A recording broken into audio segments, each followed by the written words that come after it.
ន់រន់ធន់ក្នុងចិត្ត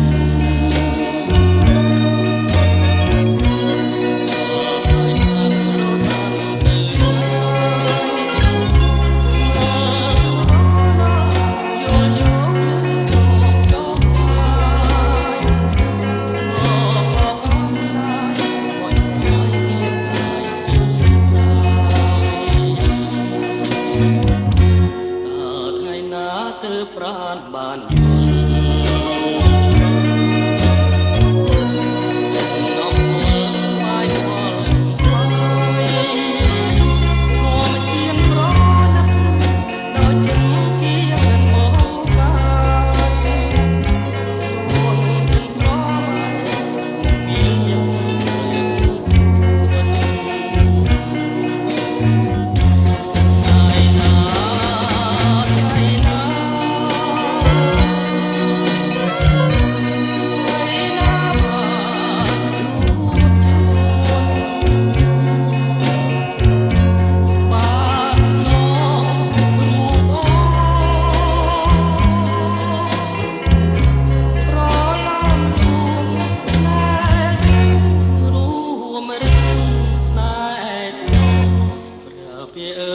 សូមជួយអាណិតសូមដួងចិត្តឲ្យសងខ្ញុំប្រាំប្រលឹងដោយដឹងក្នុងគ្រានេះម្ដងថាមិននៅចាំខ្លួនតែដល់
សូមជួយអាណិត